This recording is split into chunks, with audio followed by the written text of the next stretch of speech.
Meu amigo, meu colega, meu companheiro de briga, Fernando Mitre, mineirinho, da turma do Murilinho, lá de Oliveira, Minas Gerais, terra do coronel Chichico Cambraia, seu professor de política. Fernando Mitre, diretor de jornalismo da Band, do Grupo Bandeirantes, né, que está lançando esse livro.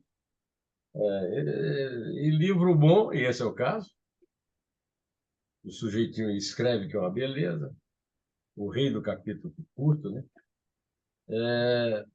É assunto aqui do Dois Dedos de Prosa. Mas nós vamos levar aqui a nossa conversa até o fim em torno deste assunto aqui. Debate na veia. Eu tenho um romance chamado Veneno na Veia, que os meus inimigos dizem que, na verdade, se chama Veneno na Veia. Não é o caso de falar. O debate possa ser isso, né, mesmo?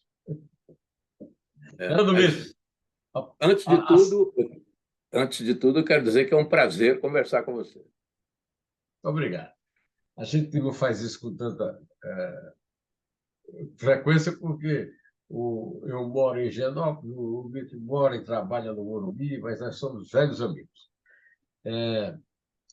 Vitor, qual foi assim, o debate que te inspirou? Um debate que você viu e disse assim, pô, vou fazer debate. Quando o Brasil abriu, você foi o primeiro a fazer um debate que começou com a iniciativa da Band, mas que terminou sendo um público. Band, Globo, era Band, Globo, SBT e Manchete. SBT e Manchete, as quatro emissoras grandes de televisão na época. Isso. É. Qual foi A o, Band, qual foi o debateiro digamos, que te inspirou a planejar um debate? bom, na verdade, eu sempre me impressionou muito aquele debate do Nixon com Kennedy, sempre. Eu sempre tive aquilo na cabeça.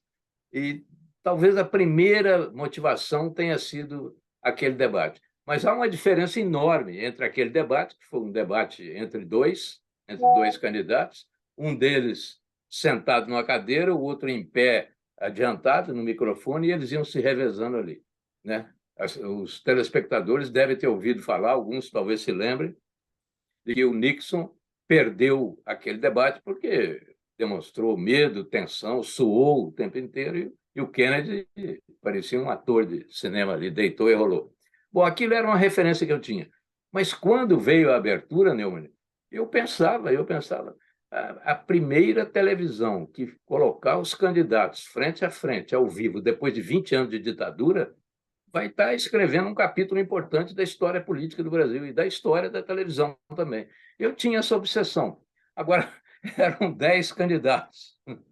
E eu tinha chegado à televisão há pouco tempo. Eu não entendia nada de televisão. Até hoje eu confesso para você que eu não entendo muita coisa. Mas naquele tempo eu era inteiramente jejum. E cheguei a falar, vamos fazer esse debate e tal. Algumas pessoas entendidas em televisão me diziam: ô, Milton, um debate com 10 pessoas é impossível. Como é que você vai fazer um debate com 10 pessoas no estúdio?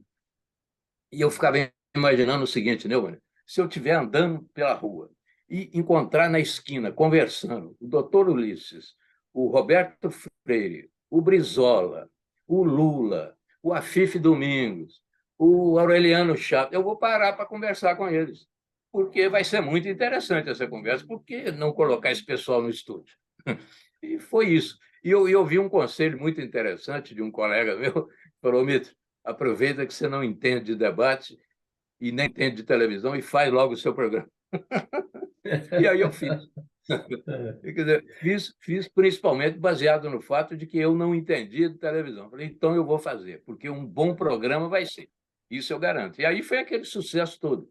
Nós fizemos o primeiro debate, fizemos o segundo, fizemos o terceiro e fizemos o quarto. Aí a Globo começou a se interessar e nasceu a ideia de fazer um pool das 4 grandes emissoras da época. E para o segundo turno houve aqueles 2 grandes debates. Teve também aquela edição da Globo, muito discutida. Eu acho que eu resolvo essa discussão no livro. Eu dou o resultado. Modéstia à parte, eu acho que eu resolvo aquilo, entendeu? E foi um momento assim de maior emoção na minha vida profissional.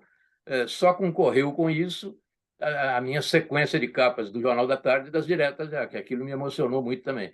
É porque a gente sempre trabalha, Nilton, você sabe disso. Nós trabalhamos em dois níveis, o nível da informação e o nível da emoção. Às vezes, os dois se encontram e provocam uma síntese que a gente não esquece. Foi o caso desses dois momentos da minha vida. Entendeu? É um caos absoluto, com as regras ali do primeiro debate, mas esse caos ajudou no sucesso do programa. O debate do Nixon com o Kennedy até hoje é tido como causa da vitória, mas há quem diga que a causa da vitória do Kennedy foram os votos roubados pelo prefeito de Chicago, Daley, para o Kennedy. Não, eu nunca acredito numa causa, sabe? Foi isso que... Não, mas aquilo interferiu um pouco na imagem, não tem dúvida que interferiu. Né? E no nosso caso, você acha que os debates é que levaram aquele surpreendente segundo turno? Você tinha os maiores líderes do Brasil, né? O Leonel Brizola, combatido na ditadura, o doutor Ulisses. Aí vão Fernando Collor e Luiz Inácio Lula da Silva. Exatamente. Dois fenômenos. Eles resultaram do debate, é isso? Do debate mais amplo que você fez. Não, eu acho que, na verdade, houve ali, no final do primeiro turno, houve uma expectativa muito grande, uma tensão muito grande a respeito de quem iria com o Collor para o segundo turno. Estava no finalzinho, na corrida final, estava entre o Brizola e o Lula. Um pouco antes, outros candidatos chegaram a ter grandes chances. O Afif, domingo, chegou a ter 17%. E esse, eu acho que foi um momento infeliz no debate que reduziu muito as possibilidades dele. Foi num confronto que ele teve com o Mário Covas. Eu conto isso no livro. O próprio Mário Covas, houve um momento, você lembra do choque do capitalismo, aquele discurso dele? Naquele momento ele estava crescendo também. E o Collor tinha um pavor de enfrentar o Mário Covas no segundo turno, porque aí, evidentemente, a possibilidade de vitória do Mário Covas seria grande. E, no final, o Brizola quase que empatou com o Lula ali na reta final. Foi o Lula. E o Collor ganhou. Hoje eu acho, Neumann, acho que você acha também, não tem dúvida. Se fosse o Brizola ali, o resultado podia ter sido outro. Podia. Seguramente. E aí teria... Eu acho que a rejeição ao Brizola era menor do que a rejeição ao Lula. Eu acho que o Brizola poderia ganhar aquela eleição, sim, considerada a diferença que foi muito pequena. Mas, em compensação, o Brizola tinha um inimigo muito forte entre os militares, que era o general Boberic, né, que odiava o Brizola mortalmente, porque o Brizola fez o Porto de Porto Alegre, né, e tirou o movimento do Porto do Rio Grande, cidade onde o Boberic nascera. Né? É verdade. Então, o Brizola tinha rejeição dos militares, mas o Lula tinha rejeição que se manifesta até hoje nas votações de hoje. O Brasil é um país dividido ao meio. Exatamente. Já era naquela época. Quando falamos na polarização, hoje a polarização tem alguns ingredientes que não eram muito nítidos naquele tempo, mas estava polarizado o país naquele segundo turno, não há dúvida nenhuma. E a respeito da relação problemática dos militares com Brizola, eu trato também no livro. Inclusive, eu conto uma história muito interessante, que nós fizemos um debate na Band, que foi uma espécie assim de pré-debate, em 1988, um ano antes. E eram os dois presidenciáveis mais óbvios do momento, que eram o Montoro e o Brizola. O Montoro não foi, mas nós convidamos os dois, Montoro e Brizola, né? Foi uma parceria que nós fizemos até com a TV Gazeta, com aquele programa Vamos Sair da Crise, do Alexandre Machado, que esteve comigo nesse debate, e os dois foram para o debate, mas estavam os dois preocupados com os militares, mais o Brizola. E aí o que aconteceu, Neumann? Eu conto isso no livro, em detalhes. Aqui vou dar só uma linhazinha. Nós mudamos a natureza daquele debate por causa dos militares. Não virou um debate entre candidatos discutindo o Brasil. nós fizemos um debate entre sistemas de governo, parlamentarismo contra presidencialismo. Foi uma maneira de dar uma disfarçada ali, que havia uma preocupação grande, não da Band, mas dos próprios candidatos, principalmente do Brizola. Tanto que o Brizola, com relação aos militares, ele estava muito tímido no debate. O Montoro é que falou aquela famosa frase: se os militares quiserem ajudar o Brasil, que fiquem nos quartéis. Aí foi aquele aplauso dentro do estúdio. Mas você vê que o ambiente era muito tenso, né? E o Brizola, que era um líder com várias características, uma delas era a coragem, ele, naquele momento, ele mesmo falou comigo no estúdio, ele falou, não vale a pena provocar os militares agora, não vale a pena. Mas ele já provocava antes, né? E depois continuou provocando. Mas, naquele momento, foi um cuidado que ele teve que significou a mudança, essa mudança da natureza do debate, que, na verdade, não mudou tanto, mas acabou ficando mesmo o encontro dos dois em cima ali da questão do sistema de governo. E houve um momento até que o debate ficou meio redundante, porque o Montoro ficava repetindo: um governo parlamentarista é um governo de programas. E o Brizola dizia: um governo presidencialista é um governo que representa diretamente o povo. Ficou aquela frase sendo repetida. Mas foi um belo encontro ali e já deu um tom de cobertura eleitoral, que aconteceria no ano seguinte. E aí a Band fez o primeiro, o segundo, o terceiro, o quarto, como eu disse, e foi aprendendo, Neumann. A Band foi aprendendo, eu fui aprendendo a fazer debate. Porque quando eu cheguei na Band, já havia acontecido alguns debates, um municipal, se não me engano, até famoso, e um estadual, ou dois. Então a Band já fazia debates. Eu foi o primeiro debate presidencial, primeiro, segundo, terceiro e quarto. E esse debate foi um aprendizado, porque você colocar ali 9 candidatos ali no estúdio e criar regras para aquilo, tanto que no primeiro debate eu usei uma regra parlamentar absurda. Tinha direito à parte. Os candidatos tinham direito à parte. Você permite uma parte, e o candidato permitiu ou não. Tanto que tem um confronto lá espetacular entre o Maluf e o Brizola, que é a respeito da parte. O Maluf falando, não lhe dou a parte. E o Brizola dizendo, filhote da ditadura. Você vê que a Escuta, gente foi aprendendo, né? o Brizola foi um dos remanescentes do século passado, né? Mas os dois grandes líderes políticos do Brasil no século passado, na minha opinião, foram o Tancredo Neves e o Carlos Lacerda. E eles não tiveram oportunidade. O Lacerda era praticamente certo candidato em 65, então foi derrubado pelo golpe que ele deu, que ele ajudou a dar, né? E o Tancredo morreu quando ia assumir a presidência da República.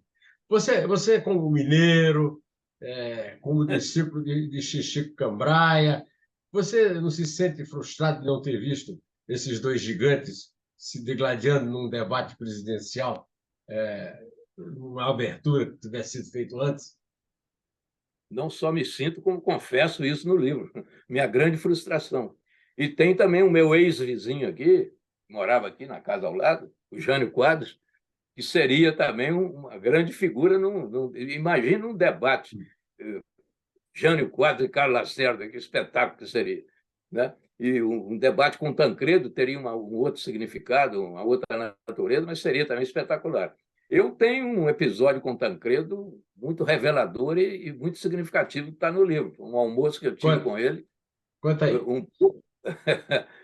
aliás, termina num programa na televisão, na TV Record, eu, você, o Mino Carta e o Roberto Guzmão.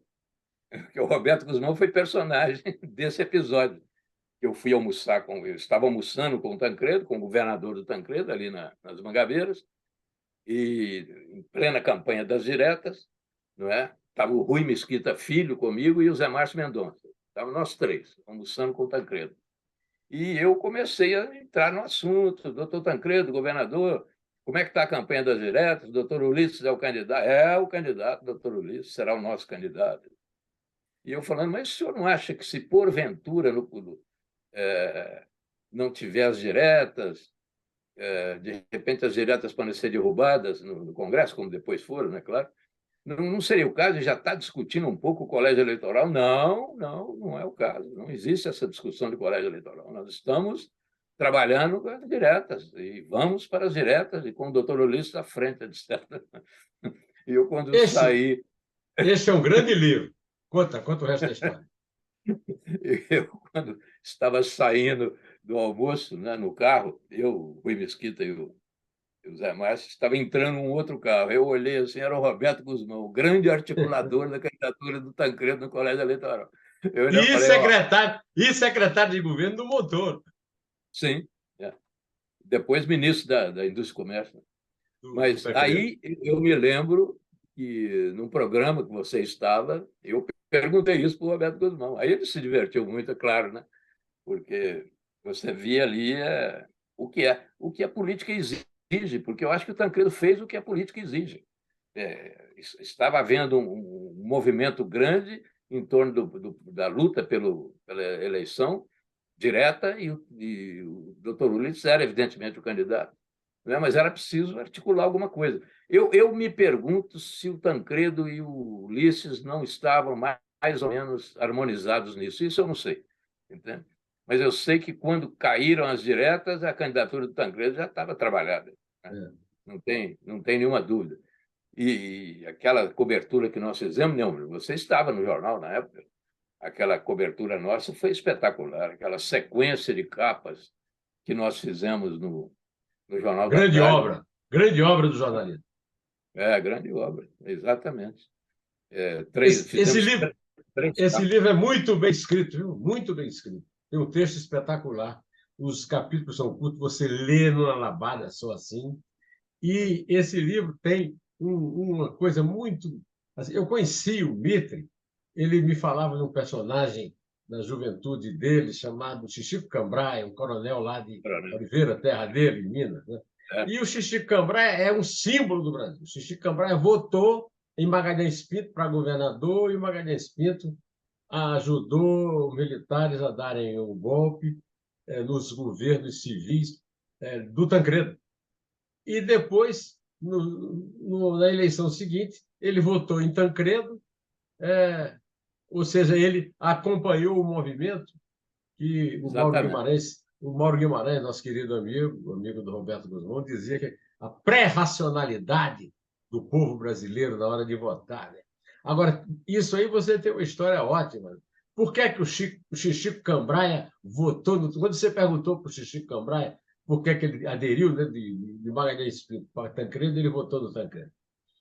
Ele falou que meu filho, menino, é preciso ter juízo na hora de votar. Essa é a questão, porque ele viu E, que as coisas viraram. Ele fala e assim: eu, a política vai mudando, você não pode ficar bobo. e é atribuída ao Magalhães a frase da política como nuvem, muda É, com o mas não vento, é. né? Eu resolvo esse problema no livro também. Não é do É, Magalhães Pinto. Essa frase não é do Zé Maria é, Alquimino. Essa frase é da República Velha, do presidente de Minas, Antônio Carlos, Antônio eu, Carlos neto do Andrada. patriarca da Independência. Mas, A olha, frase é dele. E vamos qual falar a era. frase só para o É, seu, seu, é, seu telespectador saber. É o seguinte: a política é como a nuvem. Cada vez que você olha para o céu, ela tem um formato. é. E ninguém como o Coronel Xixico, a quem eu devo muito, eu conto também no livro, eu devo muito a ele. Ele comandava a política ali do interior de Minas, na cidade de Oliveira, que é a minha cidade. Ele foi prefeito da cidade. E quando veio o golpe de 64, eu fui muito perseguido, eu era um estudante complicado, eu tinha sido preso recentemente e tal. E aí vieram atrás de mim, ele me protegeu bastante. Coronel O, Xixico, né? como é que é? Fazer política. Como é que o coronel Xixico Cambraia fazia política, Fernando Mitre? De Cuspindo cuspir no aonde? borraio. O que é Cuspir no borraio, borraio. Mitre? O que é O borraio, borraio Mitre? o borraio é aquele fogãozinho bem elementar, né? Aquele fogão primitivo. Fica ali o braseiro, né? Onde você esquenta o café e tal. E política de cuspir o borraio é o seguinte: ele ia de manhã, bem cedinho, na casa do eleitor, batia na porta, o eleitor já estava lá no Burraio fazendo o café, né, para fumar aquele primeiro pito ali do dia.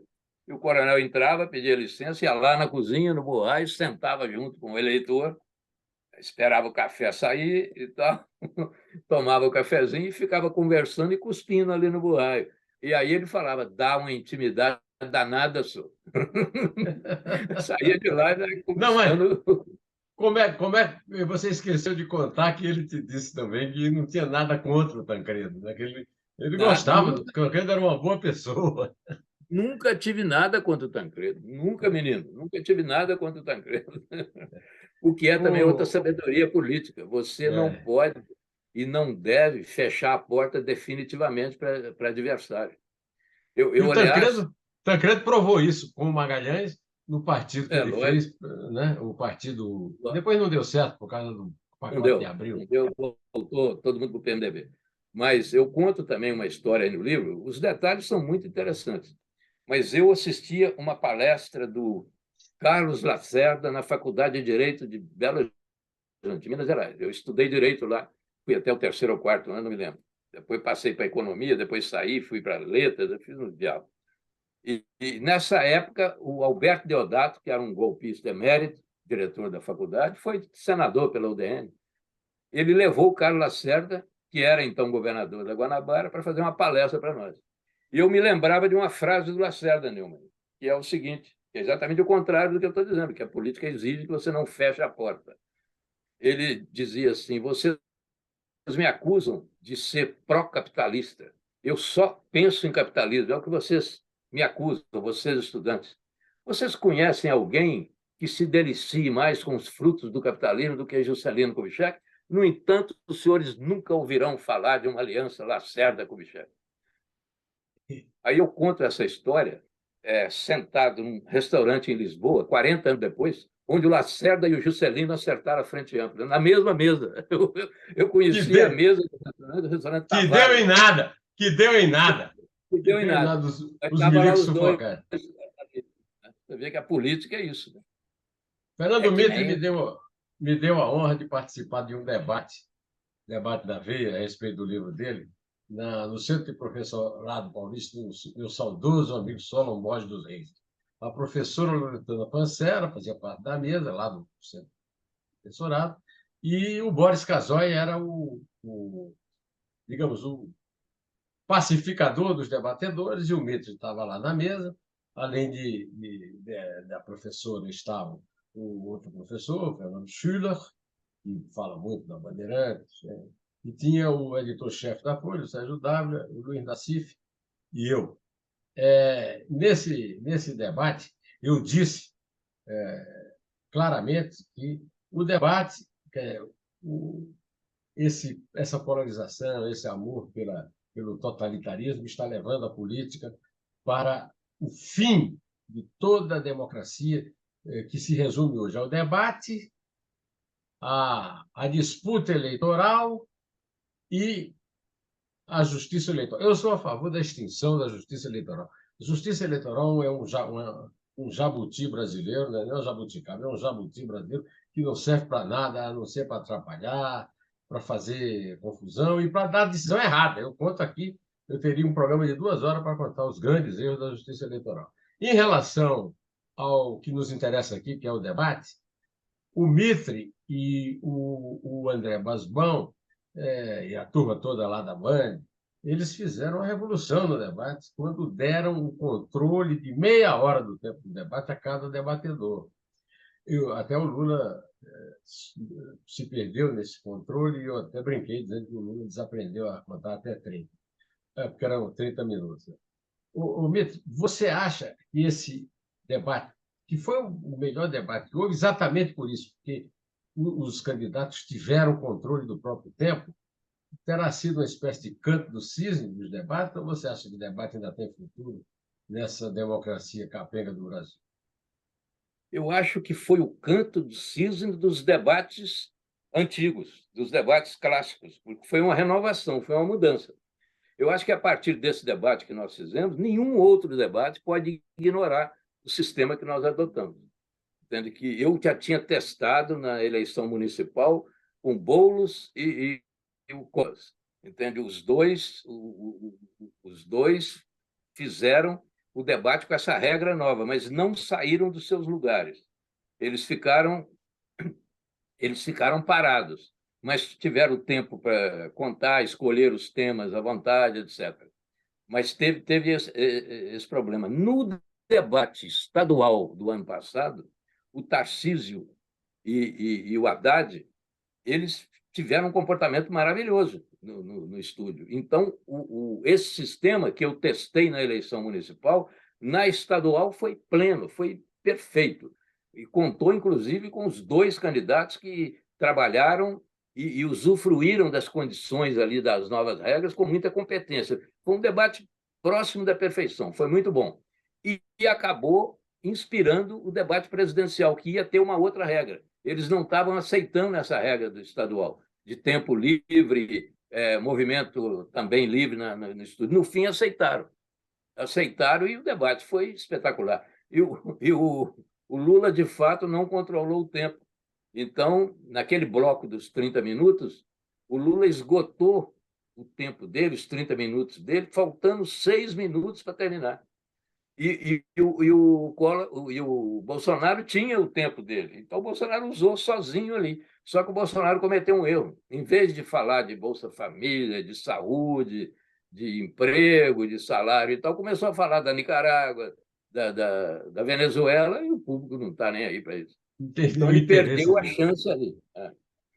Naquele debate lá do Centro do Professorado, eu falei também, no fim da boa tradição, da qual você participou muito, no tempo do Jornal da Tarde e da Band, da entrevista coletiva.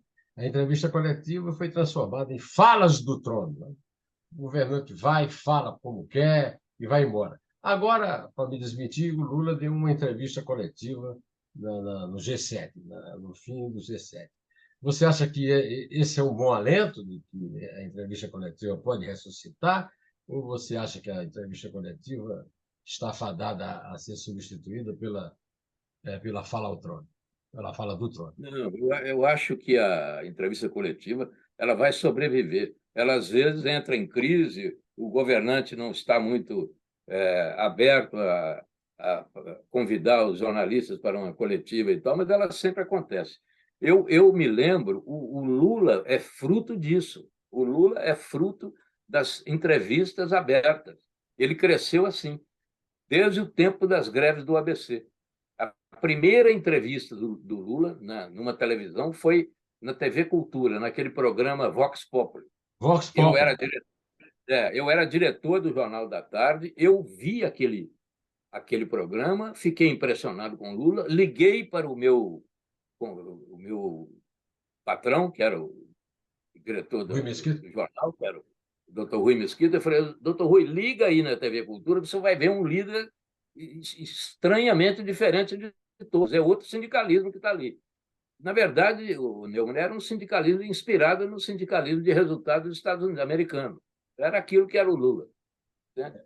E o doutor Rui depois me ligou e falou, eu fiquei impressionado. Eu falei, ó, já estou transcrevendo essa entrevista e vou fazer a última página com ela. Ele falou, pode fazer, que isso é uma novidade. Isso aí não vai ficar nessa entrevista, não. Isso vai crescer. Eu e o doutor Rui no telefone. O Lula nem barba tinha ainda. Tinha um bigode. E E foi assim. ele terminou fazendo uma entrevista também com o Lula, o Rui, né? O Fez uma Rui entrevista terminou em capa fazendo de uma uma entrevista revista. de uma revista, da revista do Murilinho, que dirigiu também o Jornal da Tarde Exatamente. na sua época. É Mas isso mesmo. Então, o Lula o, é isso. O Lula, ele é fruto, ele é fruto da comunicação. E a imprensa sempre deu muito espaço para ele. o que me decepcionou muito nessa entrevista não foi nem o Lula, que falou muita bobagem, mas os nossos colegas que ficaram completamente submissos. A entrevista coletiva ela pressupõe respeito, mas não pressupõe submissão. Eu Então, acho que, na verdade, você tem vários tipos de entrevista. Entendeu? Eu sempre adotei um modo de fazer entrevista. Eu pergunto tudo, deixando o entrevistado à vontade. Se ele não quiser responder, ele fica mal. Essa é a questão. As perguntas todas têm que ser feitas, todas. Não tem esse negócio de isso não pode, aquilo pode, isso não existe. Agora, o tom da entrevista varia muito, né, de acordo com os jornalistas. Eu acho que a televisão brasileira, e agora na internet, nós temos um grupo de entrevistadores, jornalistas entrevistadores, de altíssimo nível. Eu não quero te elogiar, porque estamos aqui conversando, mas você é uma presença fundamental no jornalismo brasileiro, o modo como você entrevista as pessoas, a sua cultura, a sua experiência e tal. Eu acho que o jornalismo brasileiro evoluiu muito. Tem uma juventude competentíssima que precisa de tempo ainda para amadurecer. Mas, de um modo geral, eu acho que a expectativa é boa. Mitch, nós estamos com pouco tempo, mas ainda dá para você me responder uma coisa. Quem é teu santo inspirador, teu padroeiro? O meu, por exemplo, é o Larry King, como entrevistador, né? Quem é o teu? Olha, eu tenho várias referências de jornalismo, várias referências, entendeu? Eu acho que no Brasil, vamos falar do Brasil, eu tenho umas 4 ou 5 referências que nem sempre eu concordo com eles o tempo todo, não concordo o tempo todo, mas são referências muito importantes, entendeu?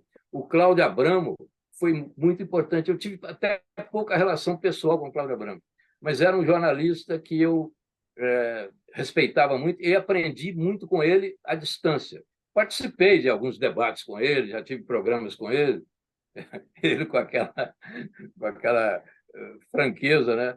Um dia terminou um debate nosso e tal, e vieram os jornalistas nos entrevistar. Começou comigo, eu respondi lá lautamente as perguntas. Quando chegou a vez do Cláudio Abramo, ele falou: jornalista não dá entrevista, jornalista só faz entrevista do meu Faz lado. entrevista. Depois que eu... Então Quem tem o mais? Rui Além Mesquita. do o Rui. O Rui Mesquita foi importante. O Fernando Pedreira era um articulista que eu adorava.